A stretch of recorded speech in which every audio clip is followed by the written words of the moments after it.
Count up the similarities, then count up the dissimilarities. His hairline matches, the shape of his ears, the way his hands are formed, his mouth, the symmetry of his eyes and nose, all similarities. Aside from him being younger, I can't see any dissimilarities. It's him. The odds of another superhero we've never heard of from England that matches everything are so high. Those kind of odds don't happen. She's smart, Midas said while staring at the picture. I think she may be right, Miss Waldron said. Our coach is Manchester Jack. I'll have to tell this one to my dad, Olympian said. No, you don't tell anyone, Darkspeed commanded. Not even my dad? Come on, he's my family. And we are your team. This is our secret. We don't tell anyone, right? Darkspeed was looking right at Miss Waldron when he spoke. Oh, right. My lips are sealed, Miss Waldron said. I just can't help but wonder, why did they black out his existence? She's mind was racing with that question. That was the bigger mystery. Why was Manchester Jack erased from all records? She thought hard to herself. Maybe not all records, Virtuoso thought to she. She smiled her curious smile. Talk to me tonight after classes. The second half of the day was not as eventful. Soon the bots came back into the room with second lunch. Tables were cleaned and workspaces cleared. The alphas found themselves in front of the food carts again. How much do they expect us to eat? Midas asked. Keep the complaints to yourself. I wouldn't mind if they added another meal or two, Olympian said as he heaped his plate full. I'm with Olympian. This is heaven, Darkspeed said. Virtuoso was slowly putting smaller portions on her plate in an ornate fashion. If I ate like you two, I'd be 300 pounds. What did you do for your specialty class last night? Darkspeed asked. The brains went over how to find information inside the HU grid and the Classical Education Network. The idea being, if we decide to work on something, we should shortcut the process by finding others' work rather than waste time reinventing. That's why you're not hungry. Olympian and I were doing exercises with the other hitters yesterday. If you did really hard exercises, you'd be hungry. Well, I'm a brain, and I don't have to do exercises, Virtuoso said. Ha! Came loudly from across the room. That is when first team noticed Miss Waldron had not left. What do you mean, ha? I spent some time training at a beta academy, and after a time, even the brains were trained like special forces. Oh, don't tell me that. Virtuoso made a pained face. Since I hadn't heard or seen anything about an exercise program, I was hoping I might get out of it. She started laughing so hard it was hard for her to keep food in her mouth. She silently bounced back and forth, trying to breathe. Olympian laughed and pointed at her. See, she knows what's coming. What do you mean? Virtuoso asked. She held up a hand and recovered enough to speak. In what cartoon, disillusioned, unthinkable world do you think superheroes don't need to be in top physical shape? I was hoping that maybe... She cut her off. Once we're settled, you're doing physical drills every day. I have to think you are in denial or not reading everyone around you. Virtuoso didn't look happy about this revelation. Bioforce chimed in to help shore her up. Look, you just put your all into every training session, and I'll make sure you never get sore. Yeah, and if you mess up your hair, she can fix that too, Olympian said. Don't laugh, I can. Can what? Fix her hair. I'm a shapeshifter and more. Shapeshifting others is called biomanipulation. I'm Bioforce, get it? You can shapeshift others? She asked. Yeah, you two read my mind and you didn't get that? Bioforce was pointing at Midas and Virtuoso.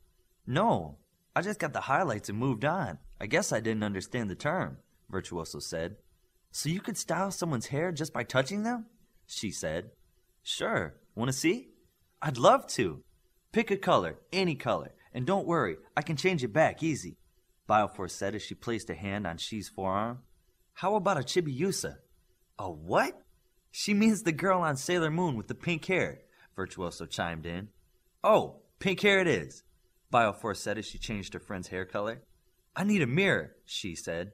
The boys were still feeding themselves at high speed and didn't look for a mirror. Virtuoso was about to make a mirror when Miss Waldron spoke up. Here, I have a mirror. She handed it to She. Thanks, she said as she looked at herself in the handheld mirror. Miss Waldron, you're not hungry? Darkspeed asked. He had noticed she had no plate or drink. She was just hanging around. No, On Miss Waldron's pause, Virtuoso took over. She's waiting around to get a look at Coach Connors and confirm what she sees in the photo, Virtuoso said. Do you always read thoughts? Hear thoughts, and yes, my ears are almost always on. I love the hair, she said. I'll keep it until tonight. Can you change other things about people? Like, make someone look like someone else? Some, but I don't think it would work on you, Bioforce said. Why not her? Darkspeed said. Her regeneration would start to change her back. Her hair doesn't heal like that, but the rest of her would. So if someone doesn't regenerate, you could shapeshift them? Midas asked. Sure, Bioforce answered. So you could make me taller? Midas asked. Olympian and Darkspeed snickered. Midas was quick with a comeback. You're not the youngest one here, are you? I could make you taller, older, whatever you want, Bioforce answered. Okay, nothing fancy. Let's just start off with another 4 inches taller. Bioforce put her hand on Midas and concentrated. Nothing happened. She then put both hands on Midas and concentrated very hard. Midas stood there waiting for something to happen. Bioforce then placed a single hand on him and scanned him. Your matrix power is preventing any changes to your body, Bioforce said. Funny, I've never seen anything like it before. Well, if I get hurt, can you heal me? I don't know. Scratch him, she said. What? Bioforce answered. Scratch him. Not deep enough to really hurt, just enough to know if you can heal him. Okay, but not too much. Remember, I'm only 20 norms, Midas answered. Bioforce said nothing and pragmatically shifted the nail on her right pointer finger to a large cat nail. She scratched him lightly at first, then adding a little force at a time until a small red line appeared on his forearm. You're not going to give me an infection or anything like that, are you? Midas said with his own brand of poker face humor. I'll find a way to give you an infection if you don't knock off the wisecracks. Bioforce gave way to a greater German accent while healing his arm. You heal real easy, like your body wants to return to its natural state. My wisecracking state? Midas said with a fake German accent. Bioforce made a face that said she was not pleased.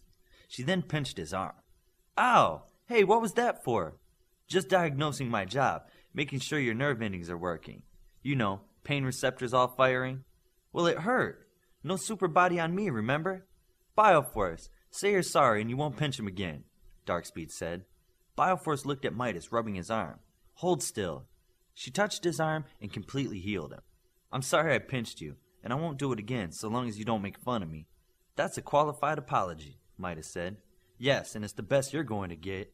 Midas pursed his lips and thought. Well, then I guess I'll have to take it. Any ideas why you can't shift me? None. Mealtime is almost over. Get something now or you'll lose your chance, Miss Waldron said. First team went about getting set for Coach Connor's appearance. The food carts were soon in order and Alpha's at their desk. Darkspeed made sure they had their reports printed and in their hands. Connors walked in right at 15:30, carrying the same steel coffee cup. Do you all have the reports I asked for? He quickly noticed Miss Waldron in the back of the room. Miss Waldron, do you have something else you need first team for? No, I just stayed a little longer to see you, Miss Waldron said as she walked to the front of the room. She, Bioforce, and Virtuoso looked at one another with nervous anticipation. Darkspeed and Olympian both thought she would rat them out about the photo. Midas was looking over his essay without thinking about Miss Waldron. In the future, I would hope my students can do their homework without your work interfering, Miss Waldron said as she faced him close and looked at his face. I didn't give them so much work that they couldn't get both done, Connor said. Still, one worked just on your assignment and not mine. Maybe he was afraid you'd break his other arm. She was now paying special attention to his accent. Olympian buried his head in his arms on his desk. Never make a big deal out of losing. That's what Dad used to say, he thought to himself. That was an accident, I assure you. I didn't recruit the boy so I could break him. I recruited him so I could train him. But your concern is noted and appreciated.